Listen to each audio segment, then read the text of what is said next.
Bom, olá pessoal. Bom, dando continuidade nas nossas aulas de números complexos, depois de ter visto um pouco da história, o porquê que ele foi criado, onde a gente pode aplicar, né, uma das aplicações, a gente vai começar a associar algumas coisas que estão vinculadas à questão dos números complexos. Então, nessa nossa aula 2, a gente vai trabalhar a respeito da forma algébrica de um número complexo, como é a representação dele, o que cada valor que compreende ele significa. Nós vamos falar sobre a igualdade entre números complexos, quando que números complexos são iguais, e vamos falar a respeito do conjugado. O conjugado, a gente viu isso resolvendo a equação de segundo grau, eu não falei que era o conjugado, porque a gente ainda precisava entender algumas coisas, mas nós vamos ver essa ideia do conjugado, né? O que é o conjugado aí dos números complexos. Então vamos lá. Bom, vamos começar falando a respeito da forma algébrica de um número complexo. Quando a gente fala nessa forma algébrica, o que a gente está querendo, na verdade, é saber como que a gente pode pensar na representação desse número complexo. Então, normalmente, claro, isso não é regra, mas normalmente a gente costuma representar um número complexo por z.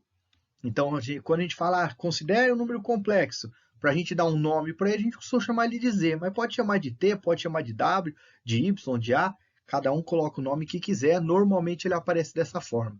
Daí a gente tem a forma algébrica dele, essa daqui, ó, A mais BI. Então, percebam, a gente conseguiu identificar aqui se é um número complexo, porque a gente tem o i. Lá na resolução, a gente viu lá 2 mais i, 3 mais. Então, essa é a ideia de um número complexo. Então, se a gente for pensar como representar um número complexo, ele é representado dessa forma, onde esse a representa para a gente no número complexo aquilo que a gente chama de parte real. Esse b, no número complexo, é aquilo que a gente chama de parte imaginária. Então, lembra lá quando eu falei que um número complexo, ele envolve toda aquela questão dos números reais justamente por conta disso, porque ele é formado pelo que a gente chama de parte real e por aquilo que a gente chama de parte imaginária. Então, um número complexo, vamos dar um exemplo disso. Se eu falo assim para vocês, considere esse número complexo z 3 menos 2i. Daí eu falo assim para vocês, olhando para esse número complexo, quem é a parte real? A parte real é 3. Quem é a parte imaginária? A parte imaginária é o menos 2. Então aqui a gente consegue identificar aquilo do número complexo que forma ele, que a gente chama de parte real, e aquilo que a gente chama de parte imaginária para poder montar esse número complexo. Se a gente for pensar nesses valores de A e B, a gente sabe que isso daqui são coeficientes, eles podem ter qualquer valor, então vamos analisar isso daí. Então pensa no número complexo, escrito na sua forma algébrica, z igual a mais bi, vamos ver quais são as possibilidades. Se ele falou que a gente pode ser qualquer valor, porque é um coeficiente, vamos pensar no A. O que pode acontecer com o A? Se o A for igual a zero, olha lá, se o A for igual a zero, o que acontece com o número complexo?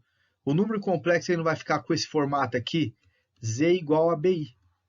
Nós vamos ter só a parte imaginária do número. Quando isso acontece, a gente fala que esse daqui é o que a gente chama de um número imaginário puro. Por que ele é um número imaginário puro? Porque ele só é composto pela parte imaginária. A parte real dele é diferente de zero. A parte real dele, desculpa, é igual a zero. Então, isso daqui transforma ele num número imaginário puro. Primeira possibilidade que a gente tem.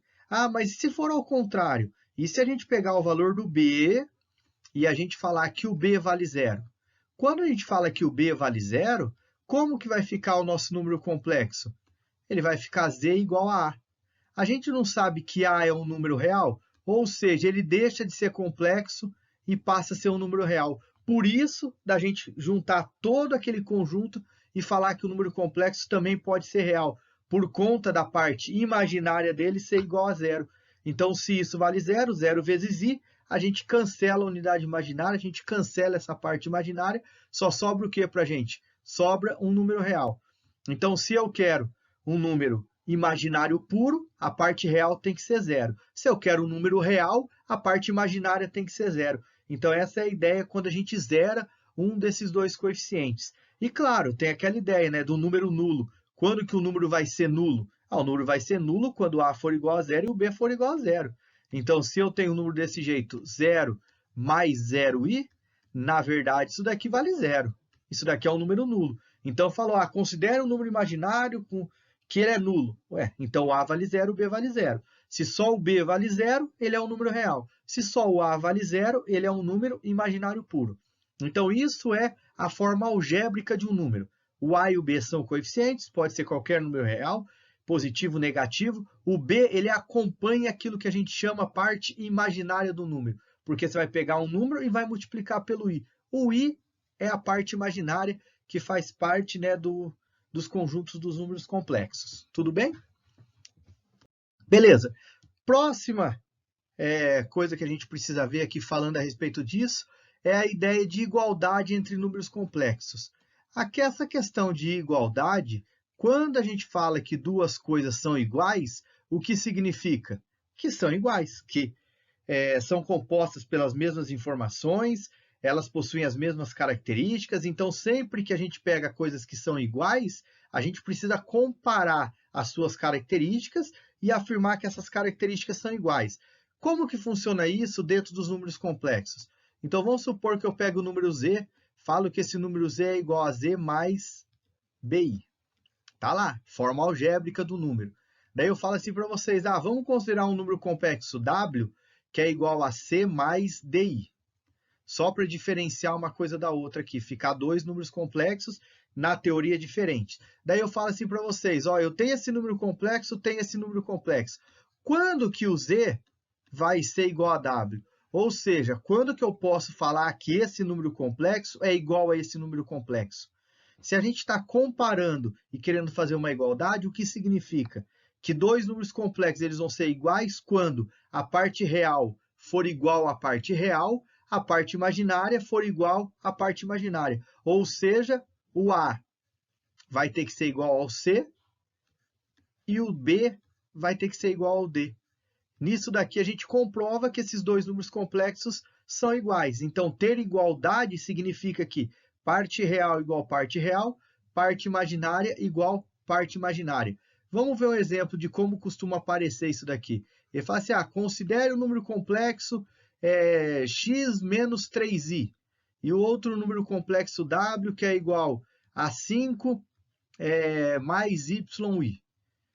Beleza? Eu tenho aqui duas variáveis dentro disso daqui, que deixa de ser coeficiente, passa a ser variável, porque é o valor desconhecido. Daí fala quando que o z vai ser igual a w. Ou seja, em outras palavras, quais são os valores de x e y que a gente pode verificar aqui para que esses dois números complexos sejam iguais. Ou seja, parte real tem que ser igual a parte real. Parte imaginária tem que ser igual a parte imaginária. Podemos concluir, então, que o x vai ter que ser 5 e que o y vai ter que ser menos 3. Se o x for 5, se o y for menos 3, esses dois números complexos são iguais. É assim que a gente verifica a igualdade entre dois números complexos. Literalmente, é igual parte real, parte imaginária com parte imaginária. Tá lá. Bom, e por fim, como eu disse, a gente vai discutir também a ideia do conjugado. Quando a gente discute a ideia do conjugado dentro dos números complexos, o que é o conjugado? Se a gente for pensar em termos de teoria de definição, a gente fala que o conjugado de um número complexo é o próprio número complexo com a parte imaginária sendo o oposto. Ou seja, a gente troca o sinal da parte imaginária. Se eu tenho um número complexo, chamo ele de z, eu posso fazer a representação de z barra como sendo conjugado. Então, o conjugado de um número ele é sempre representado por z barra. Se eu tenho w, o conjugado do w vai ser w barra. Isso é a representação do conjugado de um número complexo. E, como eu acabei de dizer, o conjugado de um número complexo nada mais é do que você manter o mesmo número complexo e mudar o sinal, trocar o sinal da parte imaginária. E somente da parte imaginária. Da parte real a gente não mexe no número. Então, se eu tenho um número complexo z igual a 3 menos 2i, o número complexo 3 menos 2i, o que eu posso falar? Eu posso falar que o conjugado dele vai ser quanto, Z barra? 3 mais 2i. Então, o número complexo 3 menos 2i, o conjugado 3 mais 2i.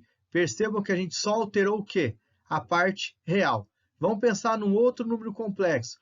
W igual a menos 7 mais 5i.